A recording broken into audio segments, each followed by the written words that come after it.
अस्सलाम वालेकुम, कैसे हैं आप सब? अल्लाह आपको सेहत दे, तंदुरुस्ती दे, खुश रखे, आपकी तमाम मुश्किलात हल फरमाए।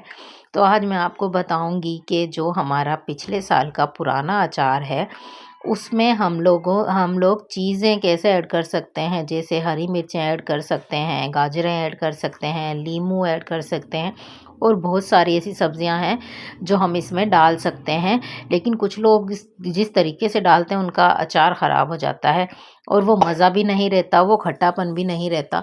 तो मैं आज आपको बिल्कुल सही और परफेक्ट तरीका बताऊंगी कि जो बना बनाया हमारा अचार घर पे डला होता है उसमें हम गाजरें या हरी मिर्चें किस तरह से ऐड कर सकते हैं। मैंने आपको पहले हरी मिर्चों का बताया था, अब मैं बताऊंगी गाजरों का। तो चलें स्टार्ट करते हैं। बिस्मिल्लाहिर्रहमानिर्रहीम।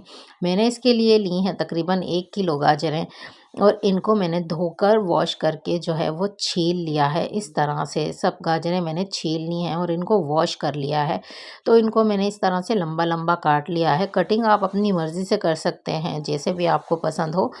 तो इस तरह से काट के मैंने इनको रख लिया है। अब मैं एक बाउल लूँगी, एक बड़ा सा बाउल ले लें, खुला सा बर्तन ले लें। उसमें मैं इनको सबको जो मैंने गाजरें कटिंग की थी इस तरह से डाल दूँगी। सारी गाजरें, थोड़ा खुला बाउल होना चाहिए, जैसे कि हम इसमें अच्छे से हमारी गाजरें नीचे तक आ जाएँ, ऊपर से ना गिरें। तो अब मैं इसमें डालूँगी 2 चम्मच भर के नमक के, 2 या 3 चम्मच, आपकी जो क्वांटिटी हो गाजर की, आप जितना भी जैसे कि क्वांटिटी हो उस हिसाब से डालिएगा। तो मैंने इसमें 2.5 चम्मच तकरीबन मैंने नमक की डाली हैं और मैं जो है इसमें हल्दी डालूँगी तकरीबन 2 चम्मच भर के, बड़े-बड़े 2 चम्मच भर के डालने हैं।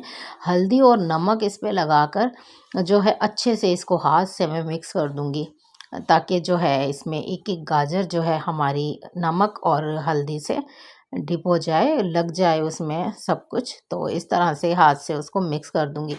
अच्छी तरह से इसको मिक्स करना है हाथ से, चम्मच से मिक्स करेंगे तो किसी में लगेगा, किसी में नहीं। तो मैं हाथ से इस तरह से मिक्स करके मैं आपको बता रही हूँ। कुछ लोगों का अचार ख़राब क्यों होता है वो भी बताऊँगी, क्यों हो जाता है। तो चलें इसको हम रख देते हैं ढककर तकरीबन मैं तो ओवरनाइट इसको रख रही हूँ। आप 4 से 5 घंटे रख दीजिए ताकि पानी जो है इसका रिलीज़ हो जाए, पानी ख़त्म हो जाए। पानी इसका जो ये छोड़ दिए, नमक हमारा पानी छोड़ देगा। तो ये देखें गाजरों में जितना भी जो पानी नापसंद करता है अचार, वो सारा इसमें से निकल गया है, ताकि जो है अचार में हमारी गाजरें ख़राब ना हो। तो हमने ये पानी निकाल देना है, ज़ाया कर देना है। इस पानी को फेंक देंगे हम और गाजरों को कर लेंगे हम साइड पे। तो अभी यहाँ ख़त्म नहीं हुआ है हमारा मरहला जो है गाजरों का। तो अभी कुछ लोग इसको इसी तरह से डाल देते हैं, डायरेक्टली अचार में पानी निकाला और डाल दिया, लेकिन ऐसे ये गलत है। आप जो है इसको पहले आप सुखा लें। मैं एक स्ट्रेनर लूँगी, उसमें इनका जो थोड़ा बहुत पानी रह गया है, थोड़ा भी पानी रह गया है, वो भी हमने इसमें ख़त्म करना है, ताकि अचार जो है हमारा ख़राब ना हो, साला साल चले।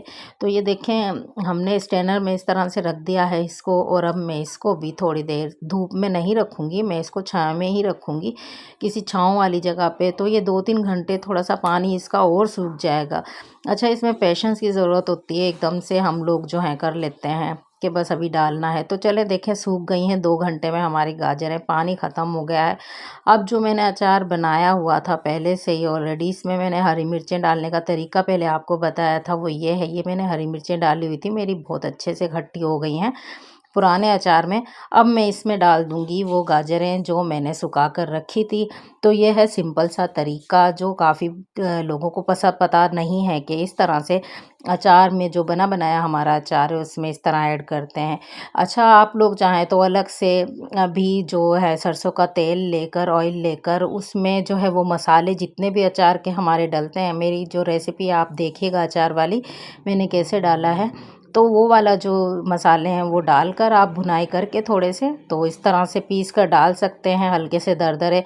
लेकिन मेरे जो अचार में ये सब मसाले ऑलरेडी थे, तो मैंने सिर्फ इसमें गाजरें ऐड करनी थी, तो इस तरह से मैंने इसमें गाजर ऐड कर दी हैं और मज़ेदार सा अचार मेरा बनकर ये रेडी हो जाएगा तकरीबन 8-10 दिन में। तो इसको हम लोग इसमें से हरी मिर्चें निकाल कर खाते रहेंगे और ये बन जाएगा।